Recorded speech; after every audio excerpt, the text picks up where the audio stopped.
Okay, on this episode we're going to be modifying the clothing and the shirt of our character. First you're going to find the folder that has the textures in them.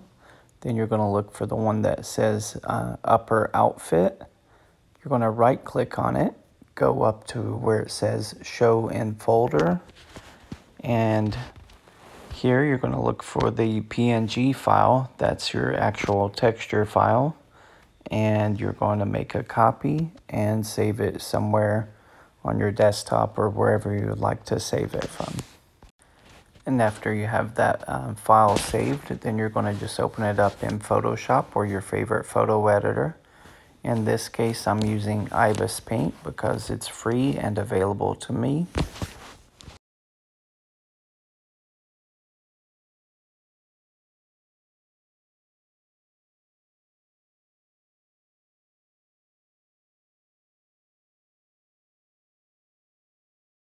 Here I'm just importing the file as my starter canvas.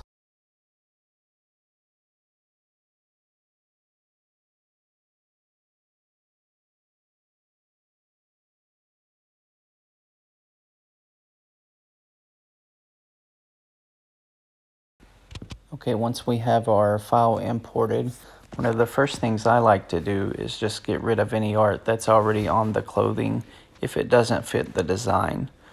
The quickest, easiest way I have found to do this so far is to just use the smudge tool. Stay away from the artwork that you're trying to get rid of, and if you smudge over it, it basically will blend in the regular shirt color until the object is gone. And you can play around with that as much as you want, but if you're adding another photo over top, then there's no need to go super crazy with this. One of the cool things with this is it's laid out basically just how it is on the shirt. So placement of things over top becomes really easy when you get one that's laid out this good. They're not always laid out this good, and it's really hard to tell what is what when you're putting it back on the model in some cases. Okay, right now I'm working on the back of the shirt. We've already removed the art we did not want, and now we're just going to create a new layer. It's very important that you create a new layer to work on when you add the art that you do want. So that way it'll be kind of like a tattoo effect over the shirt or onto the object. Okay, now I probably could have left it like this and it would have looked pretty cool, but I do want to try to blend it into the shirt more, so it looks like the whole shirt has this design instead of just like an album cover being on the shirt in that one spot. Wasn't the look I was going for. Now that you have it on its own separate layer, you can play around with it as much as you want to try to get it right before it's the final piece. I'm just playing around with resizing it at the moment.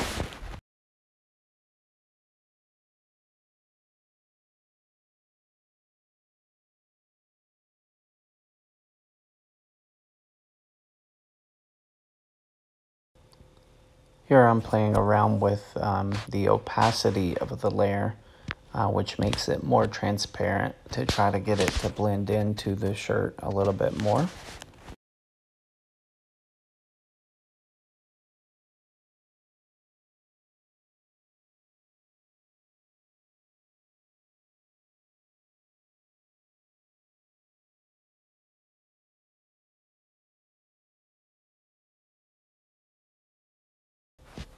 Here I'm just going around with the eraser tool to remove the hard edge of the square so that it doesn't look like it's just a square like an album cover that's on the shirt. It'll kind of make it blend in a little bit better, I think. And also remember, it is still on its own separate layer, so I'm not erasing any of the shirt underneath. It's only affecting that one layer.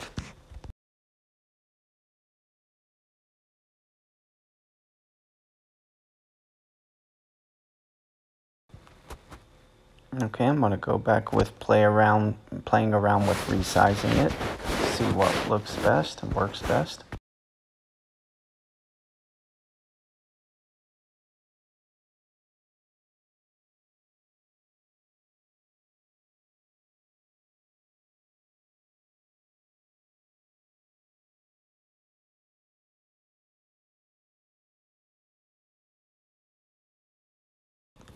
You can slowly start to see it coming together.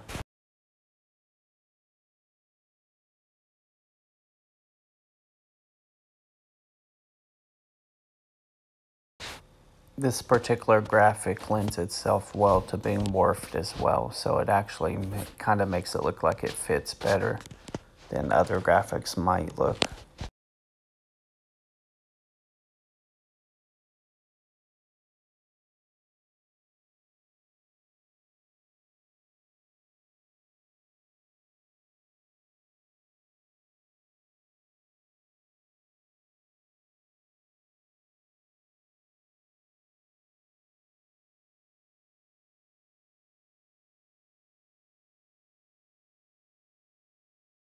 Okay, now it's time to move on to the front of the shirt.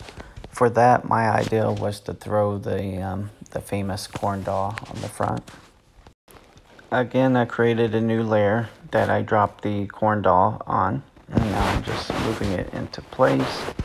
And then I'll be doing the same things as far as playing around with erasing the edges, playing with the transparency and sizing.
Okay, I'm just going to click the eyeball on my layer, which temporarily hides it.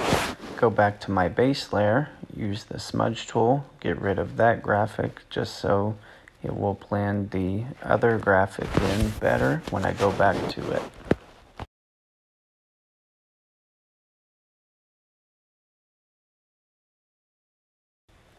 Here I'm just playing around with the transparency of the layer of the doll and seeing how it looks and how it blends into the shirt. I think I need to go back around the edges a little bit more. You zoom in like I am here and change the size of your eraser tool, you can get closer to the edges. It doesn't have to be perfect, and I don't have the patience to get it exactly perfect either.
That's pretty good right there. I don't think there's any way you would notice that there's any white left on there.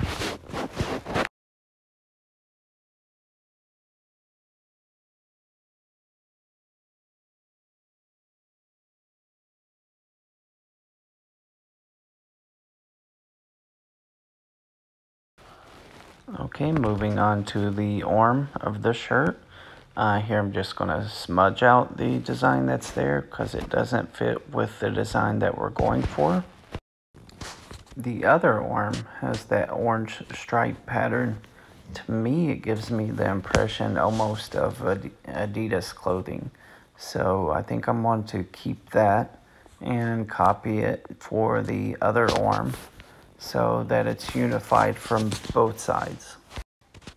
And it should fit the style of the character since the band was known for wearing Adidas clothing.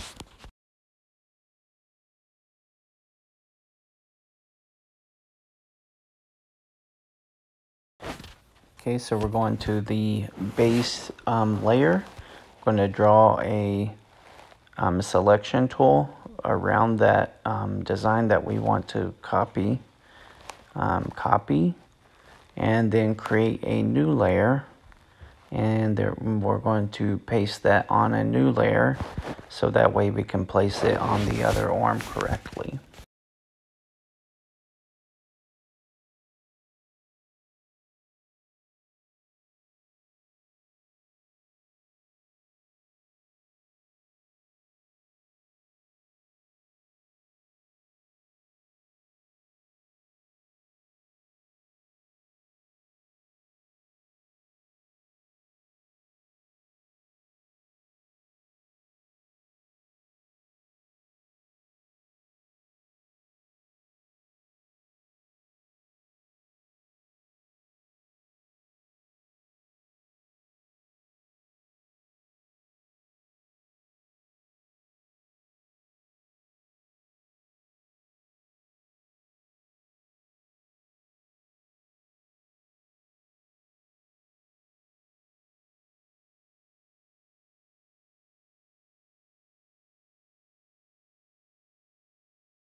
Here I'm just using the transform tool to try to get it in the best position that makes sense.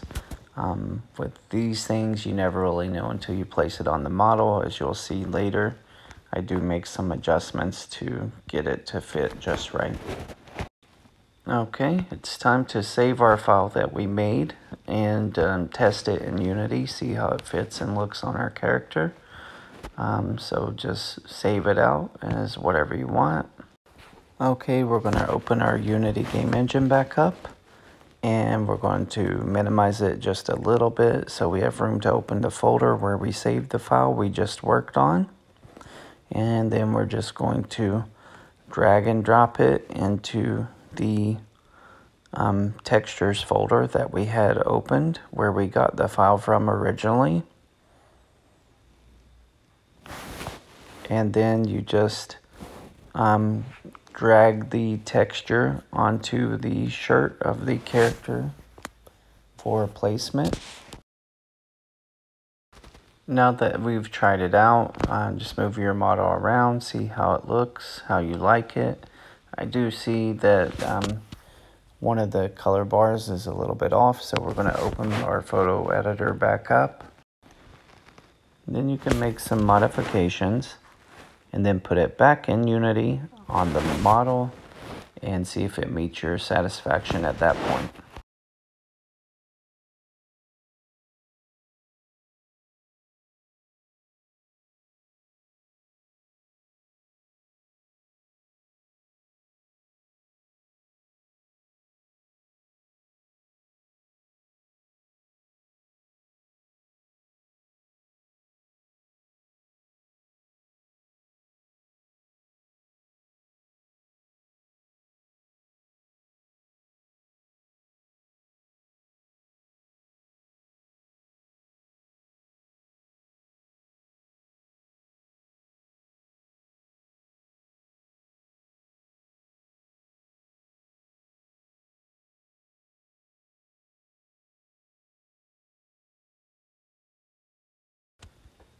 After the final modifications, put it back in, put it on our character, test the top-down view, spin him around, see how everything fits. Everything's looking great. And I think that pretty much wraps it up. Please like and subscribe.